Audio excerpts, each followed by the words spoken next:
My daughter ignored me for 20 years until I won $10 million.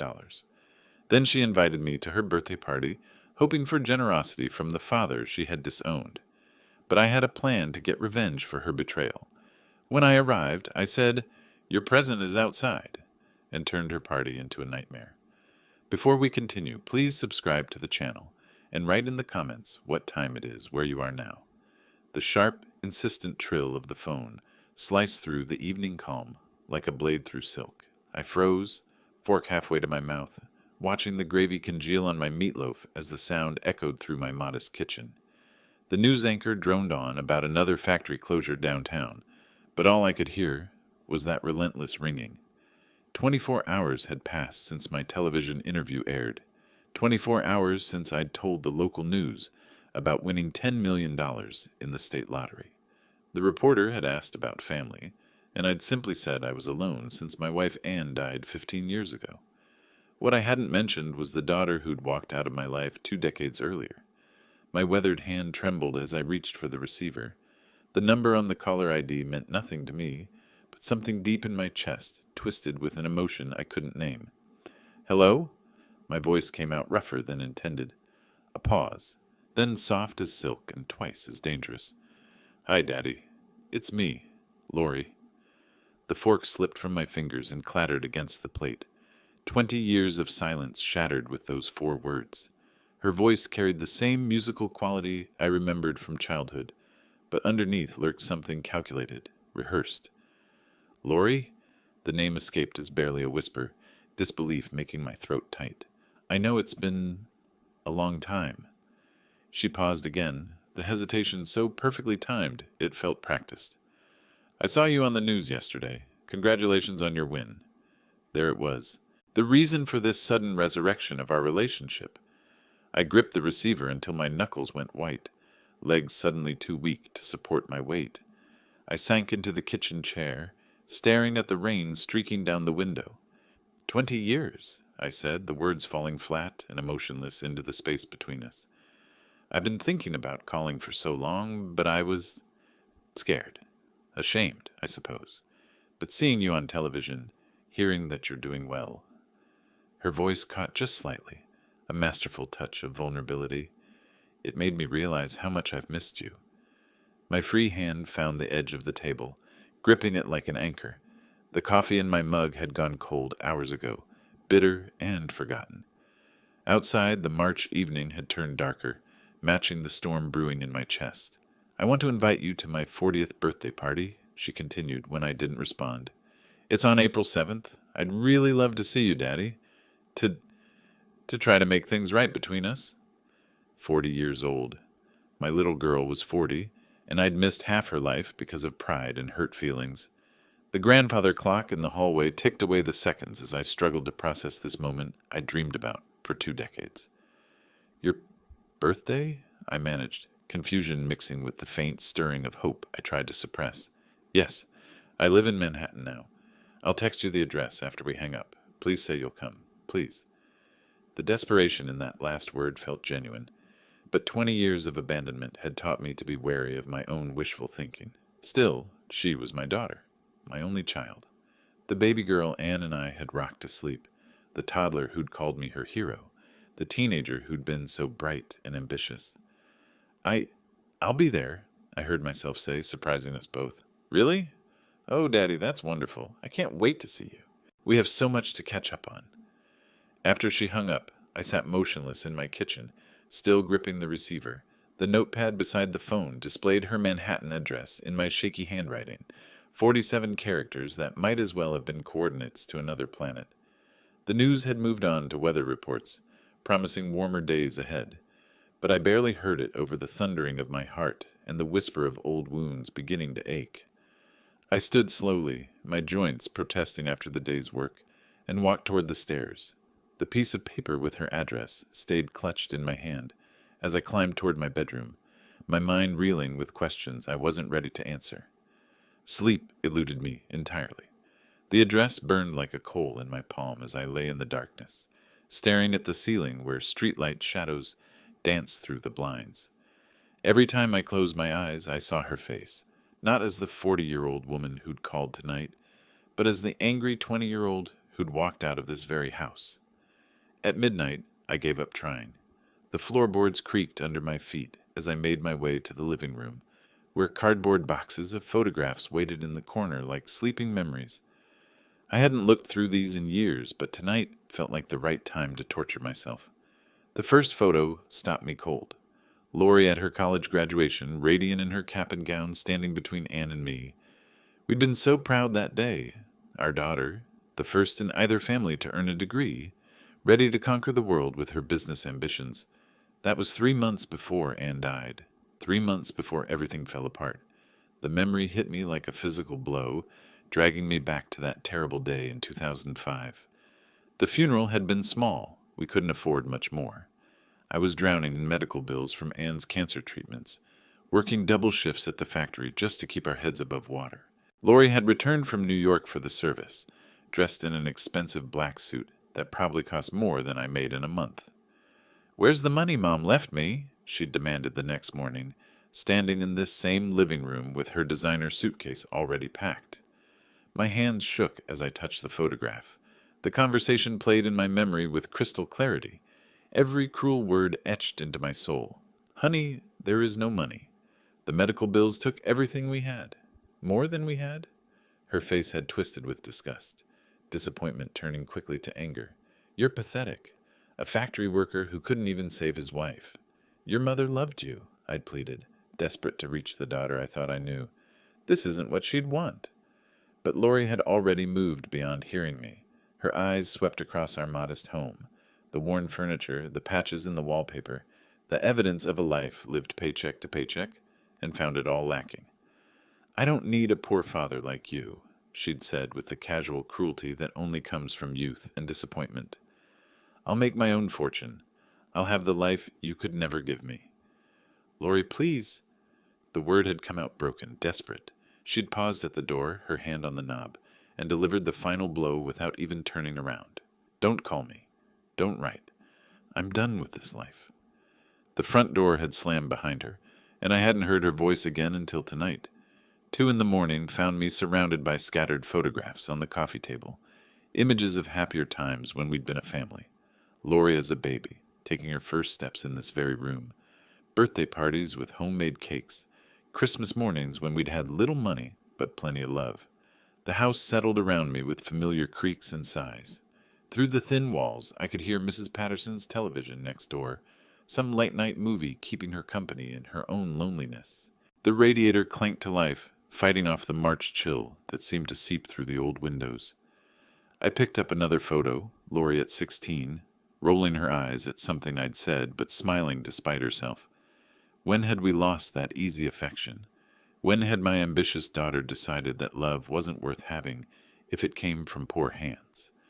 The streetlight outside painted everything in harsh shadows, making the past feel even more distant. My fingers traced the edge of the photograph, remembering the weight of her small hand in mine when she was little, the way she'd run to me when she scraped her knee, how she'd called me the strongest man in the world. A car drove by outside, its headlights sweeping across the room before disappearing into the night. I gathered the photos into a neat pile, but kept that graduation picture on top.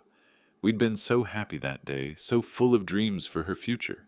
I'd imagined being at her wedding someday, holding grandchildren, watching her build the successful life she'd always wanted. Instead, I'd gotten 20 years of silence and a phone call that came exactly one day after my lottery numbers hit the evening news. Dawn was breaking through the kitchen window when I finally abandoned the living room, leaving the photographs scattered like pieces of a broken puzzle. The morning light revealed the exhaustion etched in my reflection on the window glass, an old man who'd spent the night wrestling with ghosts. I walked slowly toward the kitchen, my joints stiff from the cold and the long night of sitting on the floor. The coffee maker sat waiting on the counter, ready for another day's routine, but my mind was still churning with questions I wasn't sure I wanted answered.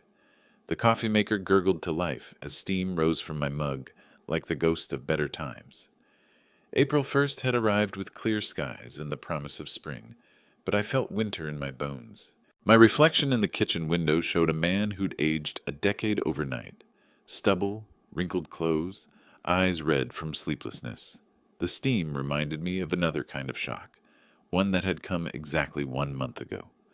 March 1st, when I'd sat at this same table checking my lottery numbers over breakfast, the ticket trembling in my hand as I matched each digit twice, then 3 times. 7, 14, 23, 31, 42, the Powerball, 18.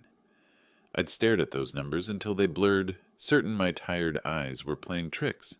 At 65, hope becomes a dangerous luxury. But the numbers stayed the same, stubborn as my disbelief. The drive to Chicago that Saturday had been the longest 3 hours of my life. My hands shook so badly I'd pulled over twice to collect myself, the winning ticket tucked in my wallet like a secret too big for my chest to contain. The lottery office in downtown Chicago looked like any other government building, gray, official, intimidating. "Sir, congratulations.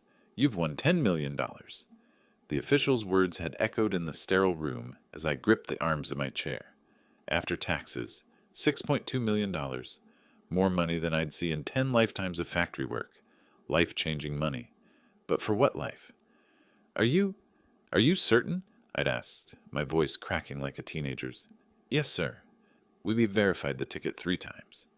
The paperwork had taken hours. Bank accounts, tax forms, legal documents that made my head spin. Through it all, one question kept echoing in my mind. Who would I tell? Anne was gone. My few friends from the factory were scattered to retirement communities and assisted living. My daughter... "Who would you like to notify first?" the bank manager had asked as we set up the account. "No one. Not yet. This needs to stay quiet." For weeks I'd carried the secret alone. The money sat in the bank like a sleeping giant while I went about my normal routine. Grocery shopping, television, the occasional visit to the library. I bought a new winter coat and immediately felt guilty about the expense, even though I could afford 1,000 coats now. Then came yesterday's interview. The local news had somehow gotten wind of my win, public records probably, and wanted to do a human interest story about the lucky retiree from Detroit. I'd agreed, thinking it might be nice to have 5 minutes of fame at my age. "What will you do with the money, Mr. Green?" the young reporter had asked, her camera crew crowding my small living room. "Help some local charities, I suppose. Maybe fix up the house a bit. I've been alone since my wife passed 15 years ago, so I don't need much." I'd mentioned being alone deliberately, carefully. If Lori ever saw the interview, she'd know her father was wealthy and lonely. A perfect combination for someone who'd cut ties over money. The coffee burned my tongue as I took a sip, but I barely noticed. The timeline was too perfect to be coincidence. Interview aired Monday evening. Daughter called Tuesday evening. 20 years of silence, broken exactly 24 hours after she learned about my fortune. I set the mug down harder than necessary, the sound sharp in the morning quiet. Outside, my neighbor, Mr. Johnson, was already tending his garden, getting ready for spring planting. Normal people doing normal things while I wrestled with the possibility that my only child saw me as nothing more than a lottery ticket. The phone on the counter seemed to mock me with its silence. I could call her back, test her somehow, see if her sudden affection had any foundation beyond my bank balance. The smart thing would be to protect myself, to assume the worst about her motives. But she was still my daughter, the little girl who'd sat on my shoulders at the county fair, who'd made me Father's Day cards with construction paper and glue. Even after 20 years of abandonment, part of me wanted to believe she'd had a change of heart, that seeing me on television had reminded her of the father she'd once loved. The kitchen clock ticked toward 8 o'clock. Rush hour traffic hummed in the distance as Detroit woke up around me. I walked to the window and stared out at the street where I'd lived for 40 years, watching the world move forward while I stood still.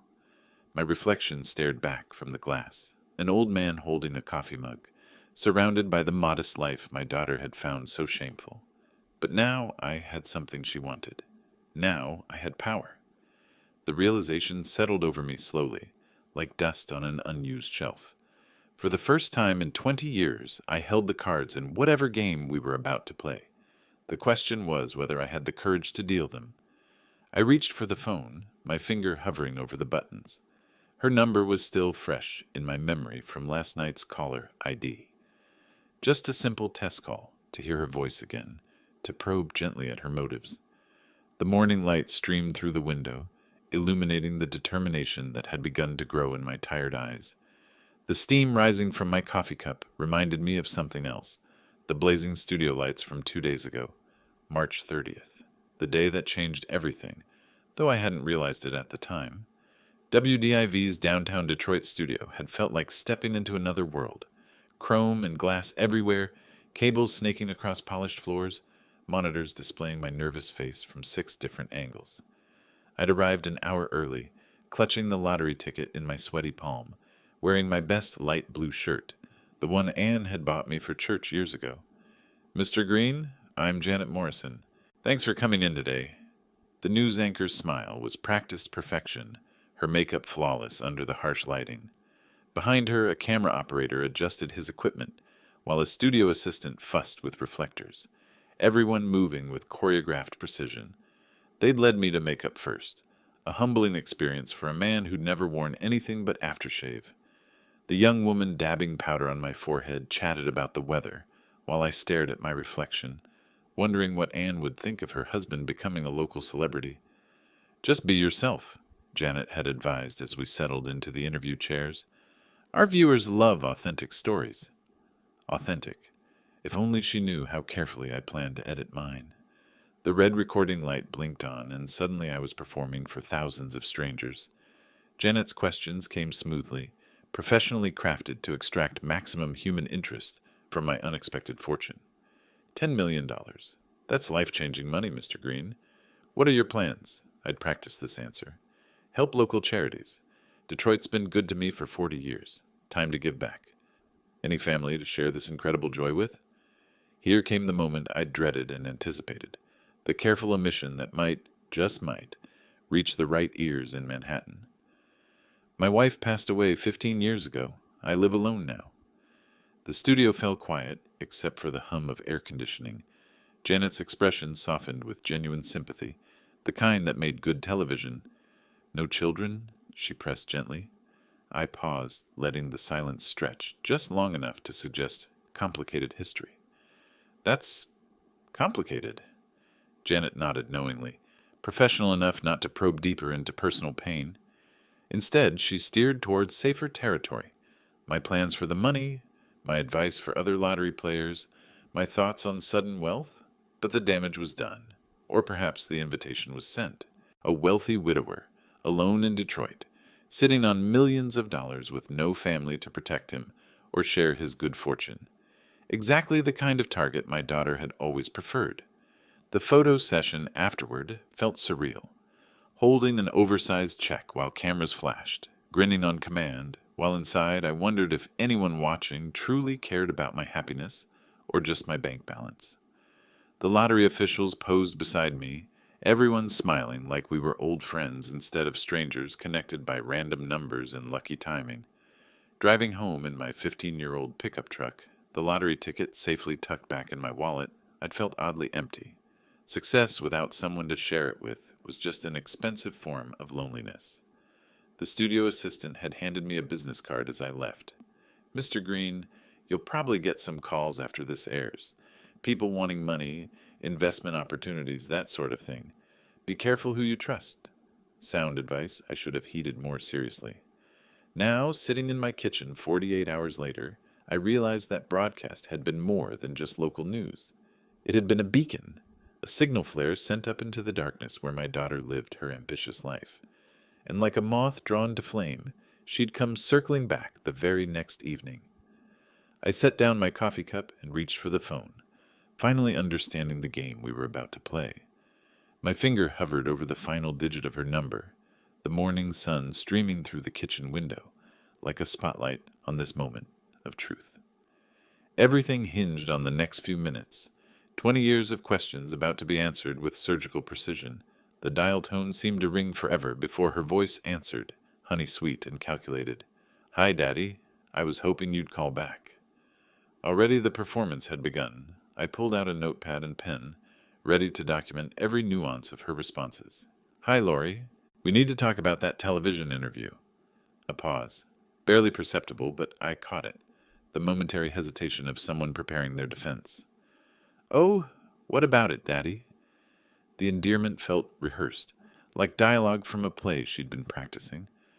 I gripped the pen tighter and began my test. "There's been a mistake. The TV station got their facts wrong." "What kind of mistake?" Her voice carried a new edge, sharper than the false sweetness. "I didn't really win $10 million. It was an administrative error at the lottery office. They're issuing a correction today." The silence that followed lasted exactly 4 seconds.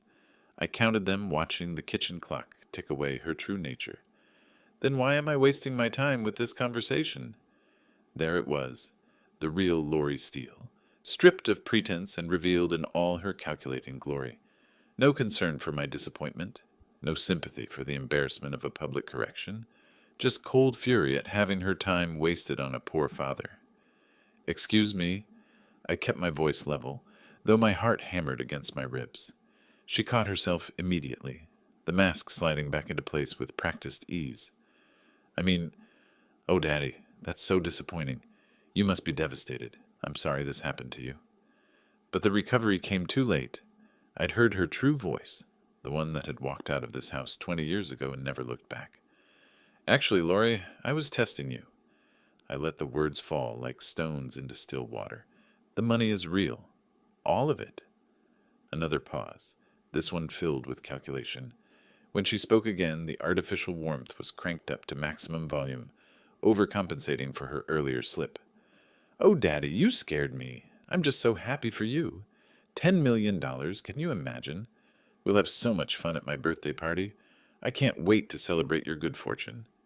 We, as if she'd been part of my life when the ticket was purchased, when the numbers were drawn, when I'd sat alone in this kitchen with no one to share the moment that changed everything. I scribbled notes furiously, capturing her exact words. "Wasting my time," followed immediately by, "So happy for you." The transformation was so complete, it would have been impressive if it weren't so heartbreaking. "The party's still on April 7th?" I asked, already knowing the answer. "Absolutely. I've been planning something special. Just thinking about introducing you to my friends, showing off my successful father." Her voice trailed off in what I supposed was meant to sound like happy emotion. After we hung up, I stared at my notes for a long time. The evidence was there in black and white, her immediate coldness when the money disappeared, her instant warmth when it returned. 20 years of wondering about her true feelings, and now I had mathematical proof of exactly where I stood in her priorities. The coffee had gone cold while I conducted my experiment, but I barely noticed. Something fundamental had shifted in the landscape of my heart. The father who'd spent 2 decades hoping for reconciliation was gone, replaced by someone harder, more strategic. I walked slowly from the kitchen to the living room, carrying the notepad like a piece of crucial evidence, which I supposed it was. Evening settled over Detroit like a blanket, the golden hour light filtering through my living room windows as I sat in Anne's favorite chair. Her photograph rested on the side table, showing the woman who'd been my moral compass for 30 years of marriage. The hours between that morning's phone call and this moment of reckoning had passed in a blur of mundane activities, washing dishes, folding laundry, watering the small garden Anne had planted behind the house. But my mind kept returning to Lori's voice, the way it had shifted from warm to cold and back again like a radio dial being turned. "Anne, what would you say about this?" I asked her picture, touching the glass over her smiling face. She'd always believed in consequences, my wife. Not cruel punishment, but natural results that taught real lessons. When Lori was 12 and stole candy from the corner store, Anne had marched her back to apologize and work off the debt. When she'd lied about her grades in high school, Anne had removed her driving privileges until honesty returned. "Actions have consequences," she used to say. "Love sometimes requires difficult lessons." 20 years. I'd spent 20 years making excuses for my daughter's silence, convincing myself she'd call when she was ready, that family bonds would eventually overcome whatever had driven us apart. But today's test had shown me the truth. There was no family bond, just a bank account she'd finally noticed. The notebook lay open on my lap, her cruel words staring back at me. Why am I wasting my time with this? 5 minutes into learning her father might be poor again, and she'd already written him off. 5 minutes to reveal what 20 years of silence had really meant. I couldn't hear Anne's actual voice anymore. 15 years had dulled even my sharpest memories, but I could imagine what she'd tell me. That love without boundaries wasn't love at all, just enabling. That a grown woman who'd chosen greed over family needed to learn what that choice really cost. The neighborhood outside my window buzzed with life. Mr. Johnson trimmed his hedge while his grandchildren played in the yard. Mrs. Patterson walked her ancient cocker spaniel past my fence, stopping to wave when she saw me in the window. Normal families living normal lives, taking their connections for granted in the way I'd once dreamed of doing. But I'd been given a different path. My only child had chosen to see me as either a piggy bank or an embarrassment, nothing in between. Well, if she wanted to treat our relationship as a transaction, perhaps it was time to show her what a real transaction looked like. I opened my notebook to a fresh page and began writing. Not poetry or sentiment, but strategy. Lori had mentioned business ventures over the years in her rare communications. Startups, investors, the kind of ambitious projects that required significant capital. If she was calling me now, desperate enough to resurrect a dead relationship, then something had gone wrong with her golden plans. The pen felt heavy in my hand as I wrote the first words of what would become my daughter's education. Research Lori's current business situation. Find leverage. Design appropriate consequences.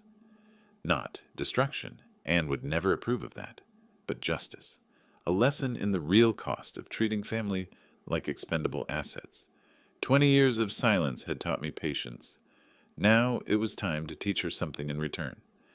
Outside, the streetlights began flickering on as Detroit settled into another night. I stood slowly from Anne's chair, my joints protesting the long set, and walked toward the spare bedroom where my old computer waited in hibernation. Lori wanted to play games with family loyalty and money? Fine. But after 40 years of marriage to a wise woman and 20 years of lonely reflection, I'd learned a thing or two about both. The old computer hummed to life in my spare bedroom, its fan whirring like a tired engine as the monitor flickered awake. April 3rd had arrived gray and cold, matching my mood as I settled into the creaky office chair with my first cup of coffee. Sleep had eluded me again, too many questions churning in my mind about exactly what kind of business my daughter had been conducting in New York. I'd spent yesterday organizing the sparse information I had, writing down everything I remembered from our conversation. Business ventures, she'd mentioned. Investors. The kind of ambitious projects that required significant capital and delivered impressive promises. If she was calling me now, desperate enough to resurrect a 20-year silence, then something had gone seriously wrong with those golden plans. The internet connection crawled at the speed of old phone lines, but I had patience. 65 years of life had taught me that the most important discoveries couldn't be rushed. Lori Steele business, I typed into the search box, feeling like an archaeological expedition leader dusting off ancient artifacts. The first results painted a picture of success, professional headshots on LinkedIn, mentions in entrepreneurship articles, quotes about innovation and sustainable business practices. My daughter had certainly learned to market herself well, but something felt rehearsed about it all, too polished, like a resume written by someone desperate to hide gaps in employment. I clicked deeper, adding terms like startup and funding to my searches. The cheerful professional facade began showing cracks. Page 3 of Google results revealed the first red flag: Green Tech Solutions under investigation for misuse of investor funds. My coffee went cold as I read. Green Tech Solutions founded 2018. Solar panel installation startup. $500,000 raised from private investors. Company dissolved 2019 after funds disappeared and promised installations never materialized. CEO Lori Steele. The old printer wheezed as it spat out the article, ink already running low. I'd need more cartridges if this investigation continued much longer. Urban Fresh Markets Lori Steele, I typed next, following threads that connected like a spider web of deception. Another startup, another group of investors. $300,000 vanished in 2020 after promises of organic food delivery services that never launched. Same pattern. Big promises, enthusiastic fundraising, mysterious disappearance of capital. By noon, I'd discovered TechBridge Consulting, her most recent venture from 2022, business advisory services for small companies, $400,000 missing, multiple complaints filed with the Better Business Bureau, 3 investors specifically named in an ongoing lawsuit, Alex Rivers, Sarah King, and Mike Thorne. I wrote their names carefully in my notebook, my handwriting steadier than it had been in days. These weren't just business failures, they were systematic theft. My daughter hadn't just abandoned her family. She'd become a predator who fed on other people's dreams and retirement savings. LinkedIn profiles gave me faces to match the names. Alex Rivers, 50-year-old venture capitalist from San Francisco, his bio mentioning lessons learned from failed investments. Sarah King, corporate lawyer from Chicago, her profile emphasizing justice for small business fraud victims. Mike Thorne, entrepreneur from Denver, whose recent posts suggested someone still burning with anger over financial betrayal. The sun had set outside my window before I found their contact information. Business addresses, phone numbers, email addresses, all publicly available through their professional networks. Modern technology made finding people remarkably simple, even for someone whose computer skills had been learned late in life. At 2 a.m, I closed the laptop and stared at 3 manila folders spread across my desk. Each contained printed articles, contact information, and detailed timelines of my daughter's systematic deception. The evidence was overwhelming, damning, and heartbreakingly clear. I gathered the folders and walked slowly toward my bedroom, my joints protesting the long hours hunched over the computer screen. Instead of lying down, I sat on the edge of the bed and opened the first folder again, studying Alex Rivers' photograph in the dim light from the hallway. These people deserved to know where their money had gone. Saturday morning arrived with steady rain drumming against the windows, the perfect weather for indoor scheming. I'd spent Friday organizing my research, calling the business numbers to verify they were still active, and drafting letters by hand until the wording felt exactly right. Today was execution day. The computer screen glowed as I created a new email account, concerned.citizen.detroit@gmail.com.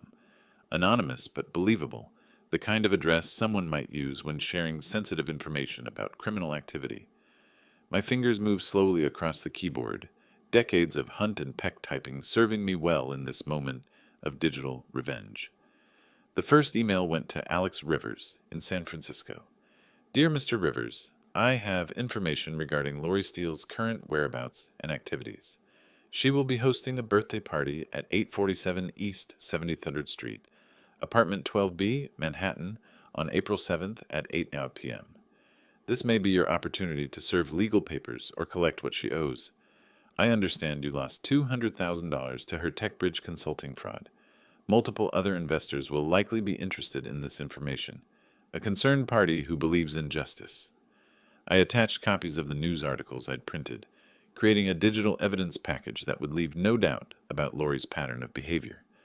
My hand hesitated over the mouse button for exactly 3 seconds, the last moment when this could still be reversed, when I could choose forgiveness over justice. But then I remembered her voice on the phone. Why am I wasting my time with this? Click. Send. Sarah King's email followed 30 minutes later, crafted to appeal to her legal mindset. Ms. King, as a fellow advocate for justice, I'm writing to inform you that Lori Steele will be at the following address on April 7th, 8 p.m., 847 East 73rd Street, Apartment 12B, Manhattan. Given your losses in the TechBridge consulting matter, you may wish to coordinate with other affected investors. Documentation attached. Someone who believes criminals should face consequences. The third email, to Mike Thorne, required a different approach. His LinkedIn posts suggested someone who took business betrayal personally, who understood the human cost of financial fraud. Mr. Thorne, Lori Steele destroyed your trust and stole your money. She's doing the same to others, including trying to manipulate her elderly father. She'll be celebrating her 40th birthday at 847 East 73rd Street, Apartment 12B, Manhattan, on April 7th at 8 p.m. Time to collect what she owes. A father who's tired of his daughter's lies. Each email carried 20 years of accumulated disappointment, transformed into precise coordinates for justice. I'd given them her exact location, the perfect timing, and documented proof of her criminal pattern. What they did with that information was up to them, but I'd provided every tool they needed to confront the woman who'd stolen their futures. The rain continued against the windows as I reviewed each message one final time. No threats, nothing that could be construed as encouraging violence, just information sharing between people who'd been wronged by the same criminal. Perfectly legal, completely justified, and devastatingly effective. I closed the laptop and walked to the kitchen for lunch, checking my watch out of habit. 48 hours until Lori's party. 48 hours for these emails to reach their destinations, and for 3 very angry investors to make their plans. The phone rang as I buttered my sandwich. Unknown number from San Francisco. I let it go to voicemail, smiling slightly as I heard Alex Rivers' excited voice thanking an anonymous tipster for information that might finally bring justice to a case that had consumed 2 years of his life. The second call came from Chicago 10 minutes later. Sarah King's legal training was evident in her carefully worded message, but underneath the professional language was the sharp satisfaction of someone who'd been waiting for exactly this kind of break. By evening, I'd received confirmation that all 3 emails had been opened and read. My anonymous account showed replies requesting additional details, which I provided with methodical precision. Phone numbers, social media profiles, background on the party attendees, everything they'd need to coordinate their approach. 20 years of silence, ended with 3 emails and a few attached documents. My daughter had taught me that family meant nothing without money, that love was secondary to financial advantage. Now she was about to learn what happened when that philosophy met people who had nothing left to lose. I powered down the computer and walked to the living room, settling into Anne's chair with a cup of tea. 2 days until the party? 2 days until Lori discovered that actions, even 20-year-old actions, eventually demand payment. Manhattan glittered around me like a jewelry box as my taxi wound through the Upper East Side, 6 hours of highway driving from Detroit finally behind me. The modest hotel near Times Square had served its purpose, a place to shower, change clothes, and steel my nerves for what was about to unfold. Now, at 7:30 on April 7th, I carried a small wrapped box toward my daughter's apartment building, playing the role of proud father one last time. The doorman barely glanced at me as I gave Lori's name, just another elderly relative arriving for a birthday celebration. The elevator carried me smoothly to the 12th floor, its polished brass fixtures reflecting a man who looked calmer than he felt. My watch showed exactly 7:30. Perfect timing. "Daddy, you made it!" Lori's voice rang through the hallway as she opened the door, her arms stretching wide for a theatrical hug that felt as rehearsed as everything else about our renewed relationship. Her apartment sparkled with expensive taste and hidden desperation. Crystal champagne flutes caught the light from carefully arranged candles, while a jazz quartet played softly in the corner. 25 guests mingled in designer clothes, their conversations floating between stock prices and vacation destinations. But my eyes caught details others missed: overdue bills stacked on the kitchen counter, slightly worn spots on the Persian rugs, the subtle signs of someone living beyond increasingly limited means. "Everyone, meet my father, the lottery millionaire," she announced, steering me toward a cluster of impressed faces. The guests circled like well-dressed sharks, their interest in my presence suddenly sharpening. I smiled and nodded through introductions, playing the role of naive windfall recipient, while internally counting minutes until 8 o'clock. "Tell us about your incredible win," demanded a woman whose jewelry probably cost more than my annual pension. "Later, perhaps. Tonight belongs to Lori," I deflected, raising my champagne glass toward my daughter. "Such a devoted father," the woman gushed to Lori. "You're so lucky to have family support." "Yes, he's recently become very supportive," Lori replied, shooting me a meaningful look that spoke volumes about her expectations for this evening. I wandered through the party, observing the careful choreography of social climbing and networking. These people weren't here for Lori's birthday. They were here for proximity to my money. The conversations followed predictable patterns: compliments about her business acumen, leading questions about investment opportunities, subtle inquiries about my financial planning. Lori orchestrated it all with practiced skill, gradually steering discussions toward her need for business partners and strategic investors. Each hint grew bolder as the evening progressed, her desperation bleeding through the elegant facade like ink through expensive paper. Daddy's been so generous with his advice, she told a small group near the window. We're exploring some exciting opportunities together. I checked my watch. 7:55. Any moment now. The apartment felt smaller suddenly, the conversations louder, the jazz quartet's music unable to mask the underlying tension that only I could sense. Lori moved through her guests with increasing energy, introducing me repeatedly as her successful father, while dropping broader hints about needing investment capital for her next venture. Through the floor-to-ceiling windows, Manhattan spread out below us, like a circuit board of ambition and greed. Somewhere in this city, 3 people I'd never met were making their final preparations for a confrontation years in the making. Alex Rivers, Sarah King, and Mike Thorne, investors who'd trusted my daughter with their dreams and watched her transform those dreams into expensive champagne and designer dresses. The secret to success, Lori was saying to a captivated audience, is recognizing opportunity when it presents itself. Sometimes fortune literally calls you on the phone. She glanced at me while speaking, her smile brilliant and predatory. The woman who'd abandoned her father for 20 years now saw him as the solution to all her financial problems.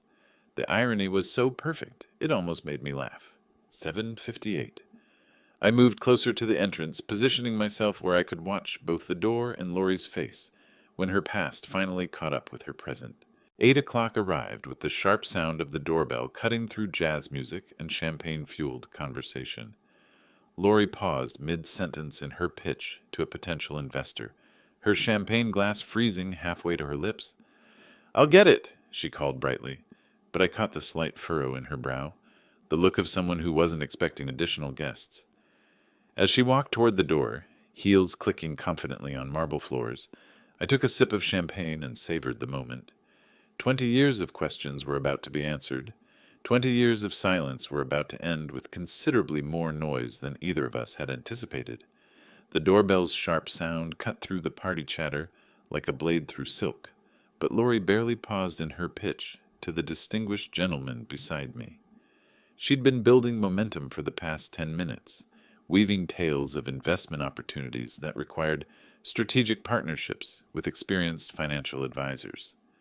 "Actually, Dad, since you're here," she turned toward me with that practiced smile, abandoning her previous conversation mid-sentence. "I could really use your help with some exciting business ventures I've been developing." There it was, the moment I'd been expecting since stepping into her apartment. 20 years of silence, erased by the promise of lottery millions. I took a slow sip of champagne, savoring both the expensive taste and the perfect timing. "Perfect timing, sweetheart," I said, setting down my glass with deliberate care. "What do you mean?" Her eyes brightened with anticipation, greed practically glowing in her perfectly made-up face. "I brought you a very special birthday gift, something I think you've been waiting for." The doorbell rang again, more insistent now. Lori glanced toward the entrance with mild irritation, clearly frustrated by the interruption of her carefully orchestrated money request. "Really? What kind of gift?" She moved closer to me, her voice dropping to the intimate tone she'd perfected for extracting favors. "It's waiting right outside your door," I said, pointing toward the entrance where the sound had originated. "Outside? How exciting!" Her smile became genuine for the first time all evening, anticipation replacing calculation. "You shouldn't have gone to such trouble, Daddy."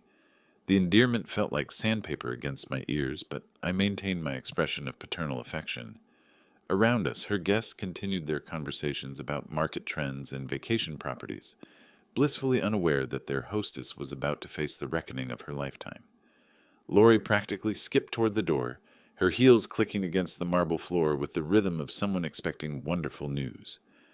I followed at a measured pace, positioning myself where I could observe both her face and the reactions of her guests, when reality shattered their elegant evening. "I can't imagine what you could have arranged," she called over her shoulder, already reaching for the door handle. You always were full of surprises. Indeed I was, though perhaps not the kind she was expecting. The lock clicked open, the door swung wide, and Lori Steele came face to face with her past. Three figures stood in the hallway like a tribunal of justice. Alex Rivers, immaculate in his business suit, carried a leather briefcase that promised legal documentation. Sarah King, her expression professionally neutral, held a manila folder, thick with evidence. Mike Thorne's face showed the barely controlled anger of someone who'd been waiting years for this moment. Lori Steele, Alex Rivers' voice carried the authority of someone accustomed to important meetings and life-changing decisions. Her confident smile faltered, recognition flickering across her features like a candle in wind. The champagne glass in her hand began to tremble almost imperceptibly. "We need to talk," Sarah King added, her legal training evident in the measured tone that suggested this wasn't a request. Behind me, I heard conversations beginning to fade as guests sensed the shift in atmosphere. Champagne glasses paused halfway to lips. Laughter died in throats. The jazz quartet continued playing, but their music now seemed inappropriately cheerful against the tension building in the doorway. I don't understand," Lori stammered, looking from face to face as if hoping one might prove to be someone else entirely. "Oh, but you do," Mike Thorne said, his voice carrying 24 months of accumulated fury. "You understand perfectly." I watched from across the room as my daughter's world began to crumble, feeling a mixture of satisfaction and sadness that surprised me with its complexity. This was justice, but justice tinged with the grief of a father watching his child reap consequences he'd helped orchestrate. The gift had been delivered exactly as promised. "These are legal documents regarding your fraudulent business practices," Sarah King announced, stepping across the threshold with professional precision. Her voice carried the kind of authority that transformed elegant apartments into courtrooms. Lori backed away from the door, her champagne glass finally slipping from nerveless fingers to shatter against the marble floor. The crystal fragments scattered like her carefully constructed facade, glittering under the soft party lights. "I don't know what you're talking about," she protested, but her voice lacked conviction. Recognition had already dawned in her eyes, the look of someone whose nightmares had suddenly stepped into reality. Alex Rivers opened his briefcase with mechanical precision, extracting a thick folder marked with legal tabs and official seals. Green Tech Solutions, Urban Fresh Markets, TechBridge Consulting. Each company name fell like a hammer blow, years of deception laid bare in 3 simple phrases. "You stole over $1 million from innocent investors," Mike Thorne added, his restraint finally cracking to reveal the raw anger beneath. "People who trusted you with their life savings, retirees who believed your promises about sustainable business and reliable returns." The party atmosphere disintegrated like sugar in rain. Guests pressed closer, some pulling out phones to record what was clearly becoming a public scandal. Others moved toward the exit, unwilling to be associated with whatever was unfolding. "Dad, who are these people?" Lori turned to me with desperate eyes, seeking shelter in the paternal relationship she'd abandoned decades ago. I set down my champagne glass with careful deliberation, meeting her gaze with the steady look of someone who'd finally chosen truth over hope. "They're your past, sweetheart, finally catching up." Understanding crashed over her features like a cold wave. Her perfectly applied makeup couldn't hide the pallor that spread across her face as she realized the scope of what was happening.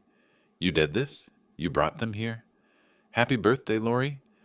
The words carried no malice, no celebration, just the quiet satisfaction of seeing balance restored to a tilted world. For 20 years I'd wondered if my daughter possessed a conscience. Tonight I had my answer. "You vindictive old man," she snarled, her mask finally slipping completely. "This isn't over. I'll sue you for harassment, for stalking, for..." "For what?" Sarah King interrupted, producing another document from her folder. "For providing information about criminal activity to law enforcement, for helping victims locate stolen property?" The apartment buzzed with whispered conversations as guests processed what they were witnessing. Some filmed discreetly with their phones, while others gathered purses and coats, clearly planning strategic departures before the situation worsened. Alex Rivers spread financial documents across Lori's coffee table, transforming her elegant living room into a makeshift courtroom.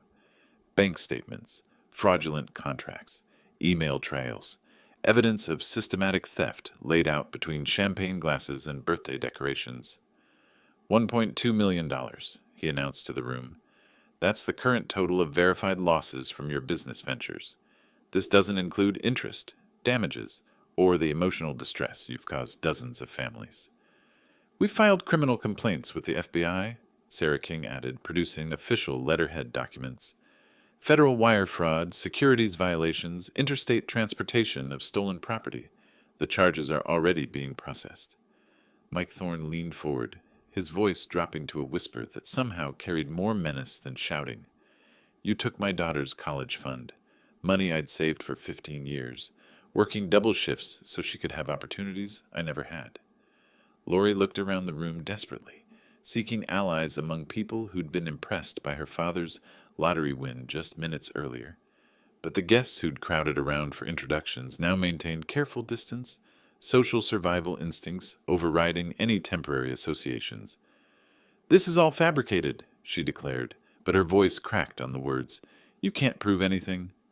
Actually, we can, Alex Rivers said, holding up a smartphone displaying recorded conversations. You kept detailed records of your fraudulent activities. Very thorough businesswoman, just unfortunately criminal. I watched my daughter's empire of lies collapse in real time, feeling neither joy nor sadness, but something closer to inevitability. Anne had always said that truth was like water. It found its way through any barrier, no matter how carefully constructed. The jazz quartet had stopped playing, their instruments silent in the face of unfolding drama. Party guests whispered among themselves before making quiet exits, leaving champagne glasses and canapes abandoned as they distanced themselves from association with scandal. 20 years, I said quietly, as much to myself as to the room. 20 years of wondering if you'd learned anything about consequences. Lori's response was a string of threats and accusations that revealed more about her character than any evidence folder could contain. But I was already walking toward the door, my part in this drama complete. Behind me, legal documents rustled as 3 determined investors began the process of recovering their stolen dreams.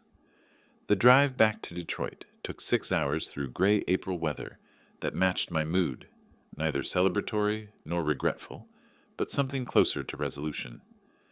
The radio carried news of arrests and investigations, though my daughter's case would take months to wind through federal courts. Justice moved slowly, but it moved. I'd spent that first night in a Times Square hotel, watching local news coverage of what reporters called the birthday party bust. Lori's face appeared on screen between segments about traffic accidents and weather updates, a fallen entrepreneur whose crimes had finally caught up with her. The coverage focused on investor fraud rather than family drama, which suited me perfectly. By the time I reached Detroit's city limits, I'd made my decision about what came next. Anne's grave sat in Woodlawn Cemetery under an old oak tree we'd chosen together 40 years ago, back when death seemed like an abstract concept that happened to other people. The headstone bore her name, dates, and the words, beloved wife and mother, though that last word carried bitter irony now. Anne, it's over, I said to the carved granite, placing fresh flowers beside the weather-worn inscription. She made her choice, just like she did 20 years ago. You always said actions have consequences. The cemetery stretched around us in peaceful silence, filled with the kind of families who'd stuck together through poverty and illness, joy and sorrow, real families unlike the broken fragments Lori and I had become.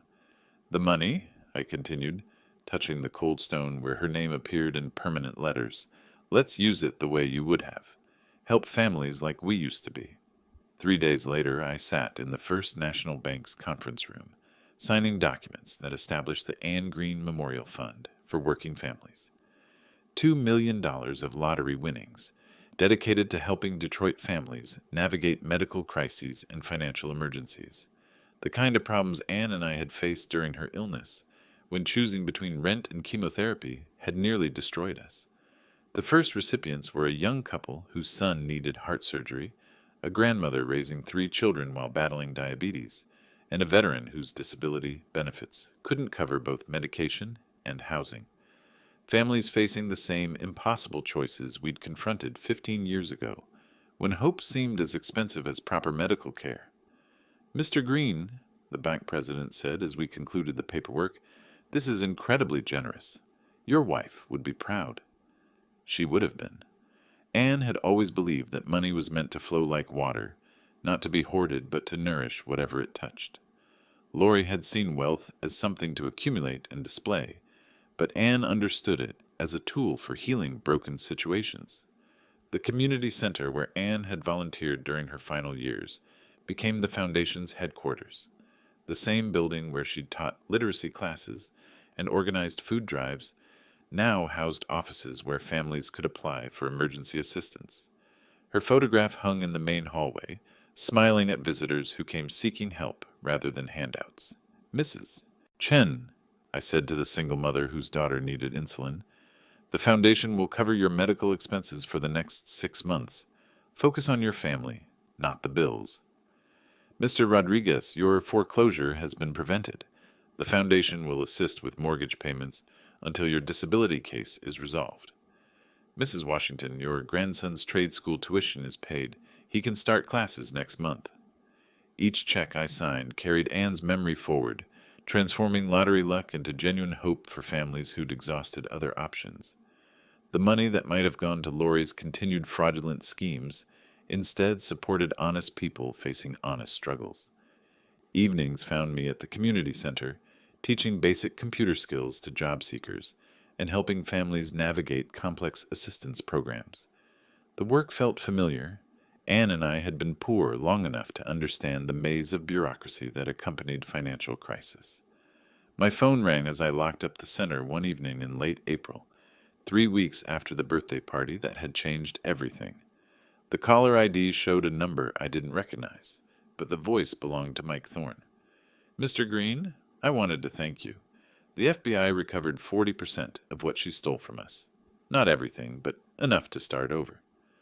"I'm glad justice worked," I replied, walking toward my truck under streetlights that illuminated the neighborhood where Anne and I had built our life together. "She's going to prison," he continued. "Federal sentencing guidelines suggest 5 to 7 years. Her assets are being liquidated to pay restitution. 5 to 7 years. Enough time for her to learn lessons that 39 years of life hadn't taught her, or enough time to plan her next scheme, though federal conviction would make future fraud considerably more difficult." "Mr. Green," Mike's voice carried a note of curiosity, "why did you do it? Help strangers instead of family?" I looked up at stars barely visible through Detroit's urban glow, thinking about loyalty and betrayal, justice and mercy, the complex mathematics of love and consequences. "Sometimes strangers treat you better than family," I said finally, "and sometimes family has to earn the title." The community center's lights cast long shadows across empty parking spaces where tomorrow would bring new families seeking help. Inside, Anne's photograph watched over application forms and hope, money transformed from instrument of greed into tool of grace. My daughter had taught me that wealth without love was worthless. Now I was learning that love without boundaries was equally meaningless. The lottery had given me money, but justice had restored my soul. If you liked this story, please like this video, subscribe to the channel, and share your impressions of this story in the comments. To listen to the next story, click on the box on the left. Thank you for watching,